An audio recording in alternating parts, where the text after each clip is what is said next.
என் ஆண்டவன் பகவான் என்று நினையாமல் நீ பரிசோதனை செய்த காரணத்தினாலே நாகக்கண்ணி ஜாதக விதிப்படி அவளுக்கு குழந்தை என்பது கிடையாது. ஆகையினால் 8 பேர் அதிகாரி முத்துமாலை அம்மனாக நீ போய் பிறக்க வேண்டும் என்று பார்வதிக்கு சாபத்தை கொடுத்து அந்த இடத்திலே பார்வதியை 8 பரலாக்கினார்கள். 8 பரலையும் நாகக்கண்ணிக்கு பிள்ளவரம் கொடுக்க வேண்டும் என்று ஆண்டவன் சிவபெருமான் அந்த இடத்தை விட்டு தான் கடந்து நேர அம்மாதி பராசக்தி நாகக்கண்ணி தவத்தருக்கு வருகிறார்.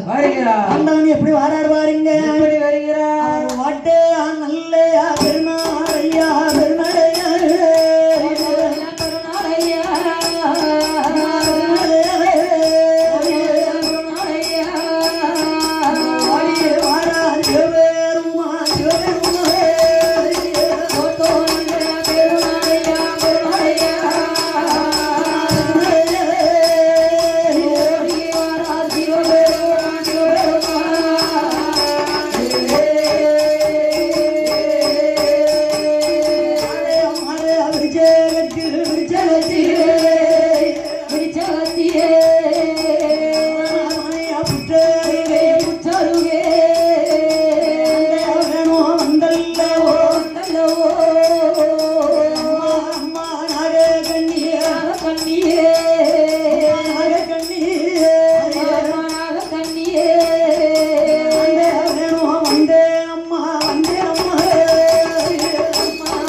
நாகக்கண்ணி தவத்தருகிலே வந்து அம்மா ஆண்டவன் சிவபெருமான் உங்களுக்கு வரம் கொடுக்க வந்திருக்கேன்.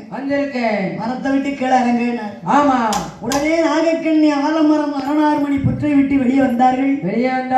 ஆண்டவன் பகவானுக்கு மலர் எடுத்து பாத பூஜை நடத்தினார்கள். அப்ப அம்மாவை பார்த்து ஆண்டவன் பகவான் சொல்லுறார். என்ன சொல்லுகிறார்கள்? நீங்க ஒரு குழந்தைக்காக தவம் இருந்தீங்க. உங்களுக்கு நான் 8 குழந்தை வரம் தருகிறேன் என்று 8 பரலியும் கையிலே கொடுத்தார். அப்ப அம்மா குழந்தை வரேன்னு சொன்னதுதான். ஆனா எனக்கு ஆம்பளை பிள்ளை வேணும் பொட்டை பிள்ளை வேணும்னு கேட்டாங்களா? இல்லையே. அம்மா முந்தாணி சேலையை வாங்கினாங்க. ஏந்தனாங்க 8 பரலையும் வாங்கினாங்க. போய் வாரேன் என்று பரப்பிட்டார். ஆண்டவன் பகவானை வணங்கி அம்மா நாகரோகத்தை ஆழ்வதற்கு குழந்தை வர நாகக்கண்ணி வாங்கிக் கொண்டு நாகரோக பட்டணத்திலே வந்து ஆண்டவனே பகவானை அகில உலகமெல்லாம் படைத்தவரை சந்தித்தேன்.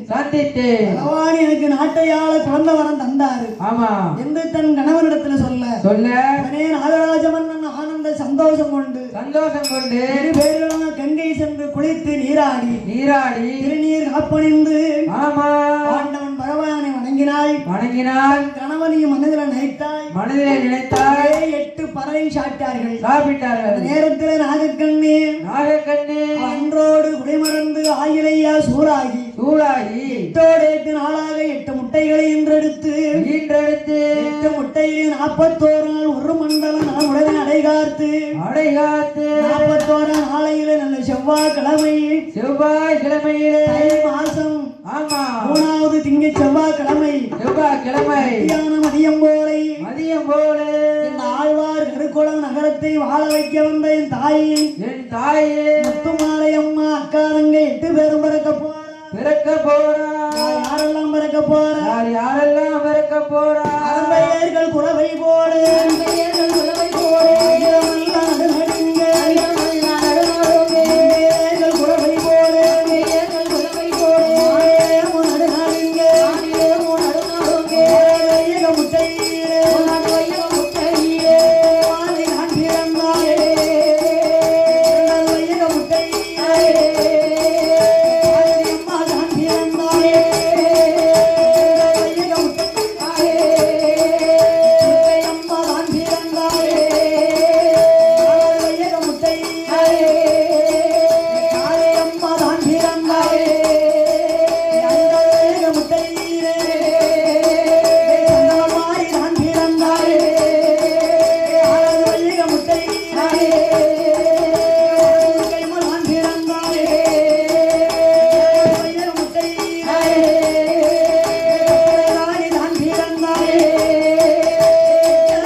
அக்காதங்க 8 பேர்களும் நாகராஜனும் நாகக்கண்ணைக்கு பிள்ளையாக பிறந்து அதே நாகலோக பட்டணத்துல 8 பேர் நிக்கா.